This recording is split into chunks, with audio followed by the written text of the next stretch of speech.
Welcome back to our channel tailor stitch media. So இன்னைக்கான கிளாஸில் நம்ம என்ன பார்க்க போகிறோம் அப்படின்னா, சுருக்கமே இல்லாத ஒரு ஸ்லீவ் கட்டிங் எப்படி பண்ணுறது அப்படின்றத இந்த கிளாஸில் நான் உங்களுக்கு சொல்லித்தர போகிறேன்.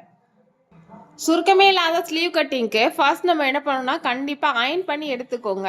பாருங்கள், நம்ம கிளாத் வந்து கடைகளில் வாங்கும்போது இந்த மாதிரி அங்கங்கே மடிப்பு இருக்கும். ஸோ இதனாலேயும் நீங்கள் வாஷ் பண்ணி போட போட அந்த சுருக்கம் வரதுக்கான வாய்ப்பு நிறையவே இருக்குது. ஸோ கண்டிப்பாக அயன் பண்ணி எடுத்துக்கலாம்.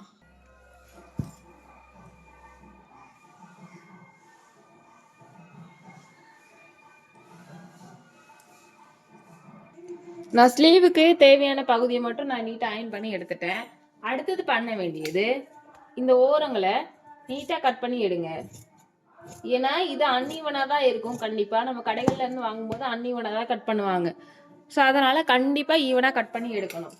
அடுத்த ஸ்டெப் என்னன்னா, இது ஹாஃப் ஸ்லீவா இல்லை எல்போ ஸ்லீவா அப்படின்றத பாருங்க.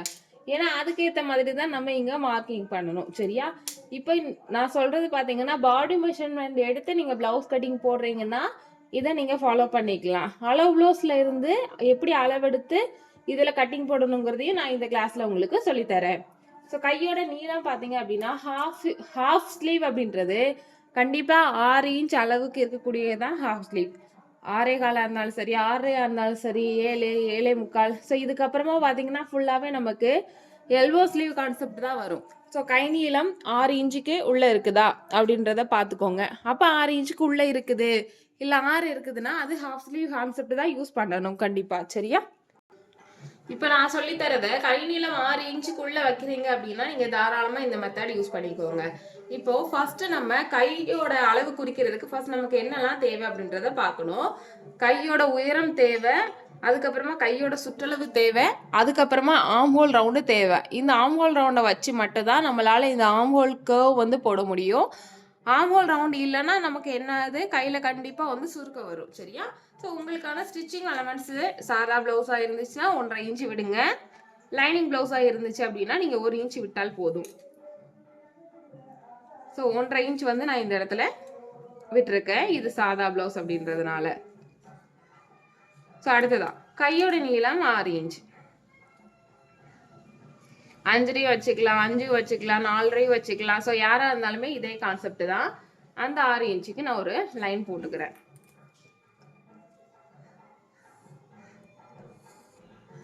இப்போ உங்களோட பாடியில ஆம்ஹோலோட சுற்றளவு எவ்வளவுன்னு சொல்லி அளந்துக்கோங்க. உங்களோட ஆம்ஹோலை சுத்தி ரவுண்ட் எடுத்துட்டு எவ்வளவு ஆம்ஹோல் சுற்றளவு இருக்கு அப்படின்றத அளந்துக்கோங்க.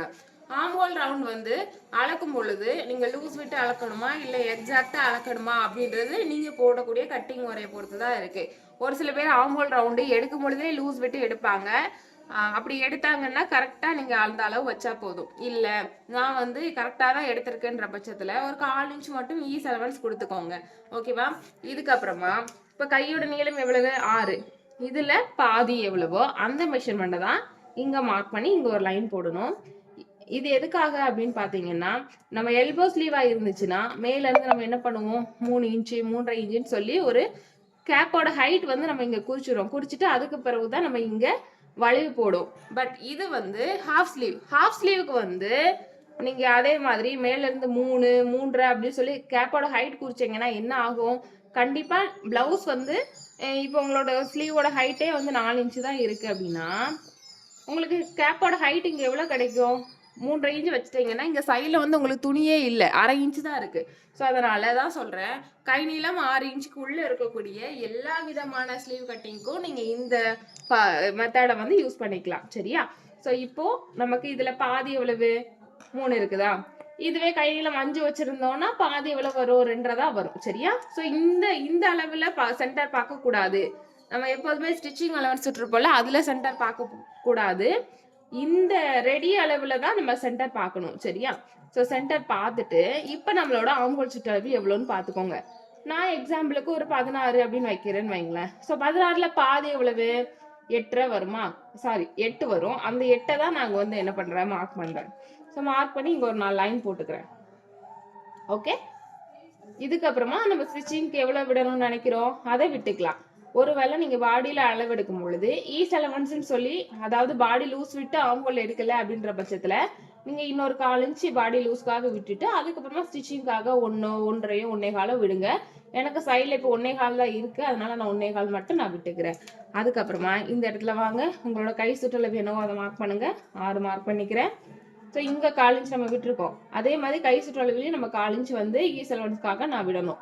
சரியா? நான் சொன்ன டிஃப்ரென்ஸ் உங்களுக்கு புரியும் நினைக்கிறேன். நம்ம பாடியில் ஆல்ரெடி லூஸ் விட்டு தான் எடுத்துருக்கிறோம் அப்படின்னா இந்த ஈஸ் அலவன்ஸ் தேவை கிடையாது.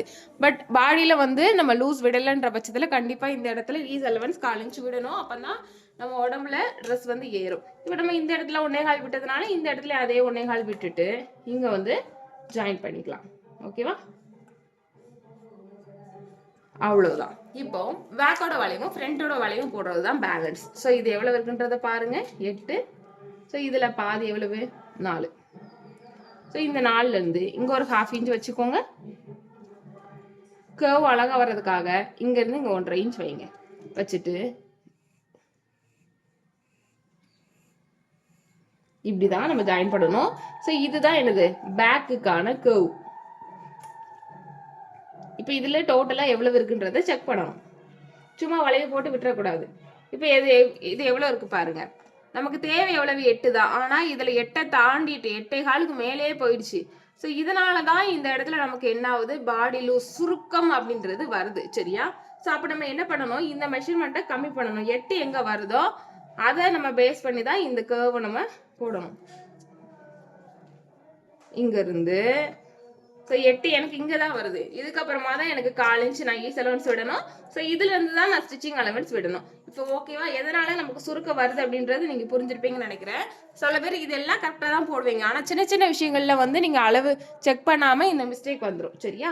ஸோ இப்போ உங்களுக்கு புரிஞ்சுதா? ஸோ இதே மாதிரி ஃப்ரண்ட்டுக்கு எப்படி கர்வ் போடலான்னு பார்க்கலாம். நான் ஃப்ரண்ட்டுக்கு வந்து நான் உங்களுக்கு இந்த சைடை நான் போட்டு காட்டுறேன். இதுலேயே போட்டு காட்டணும்னா உங்களுக்கு கன்ஃபியூஸ் ஆகிடும்.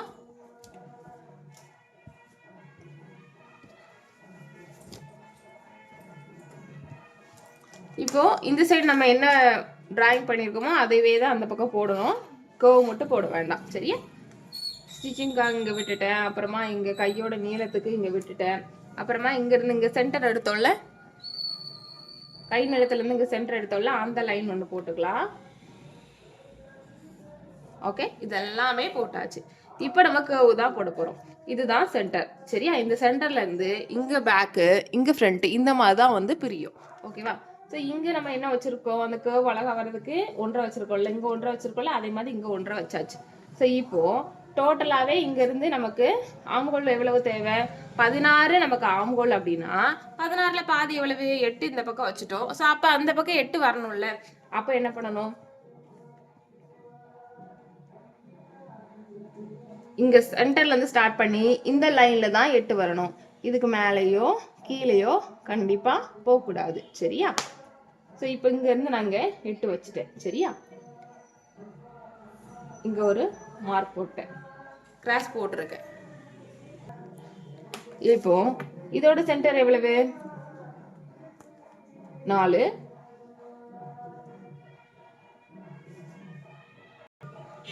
ஸோ இப்போ நம்ம கர்வ் வந்து எப்படி போடுறேன்றதை பாருங்க. பேக்குக்கு வந்து இப்படியே வந்துட்டோமா, இங்கேருந்து 1/2 இன்ச் மேலே எடுத்து இப்படியே வந்துட்டோம். ஆனால் ஃப்ரண்ட்டுக்கு வந்து அப்படி போகக்கூடாது.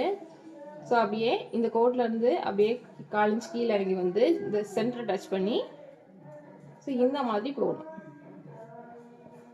ஓகேவா? ஓகே. ஸோ பேக்கோட வளைவுக்கும் ஃப்ரண்டோட வளைவுக்கும் உங்களுக்கு டிஃப்ரென்ஸ் தெரியுதா? ஸோ இந்த இடத்துல கொஞ்சம் கீழே இறங்கி வரும். இதைத்தான் நம்ம உள் வளைவுன்னு சொல்லுவோம். சரியா? ஸோ இதுக்கப்புறமா இந்த கர்வை நம்ம செக் பண்ணி பார்க்கணும். இது எவ்வளோ இருக்குது? 8.25 இருக்குது. ஆனால் நமக்கு எவ்வளோ தேவை? 8 தான் தேவை. அப்போனா இந்த லைனை நம்ம என்ன பண்ணணும்? 1/4 இன்ச் வந்து உள்ளே தள்ளிட்டோம்னா இப்போ நமக்கு மெஷர் பண்ணி பார்க்கும்பொழுது 8 அப்படின்ற ஆன்சர் கிடைச்சிரும். சரியா? ஓகே. இதுக்கப்புறமா பேக்குக்கு நம்ம என்ன விட்டுருக்கோம்? ஈஸ் அலவன்ஸுக்கு 1/4 இன்ச் விட்டுருக்கோமா, அதே 1/4 இன்ச் அங்கே விடணும். ப்ளஸ் சைடில் வந்து ஒரு 1.25 இன்ச் வந்து இந்த சைடு ஸ்டிச்சிங்காக விட்டுருக்கோம்ல, இந்த சைடு அதே மாதிரி இந்த சைடு விழணும். சரியா?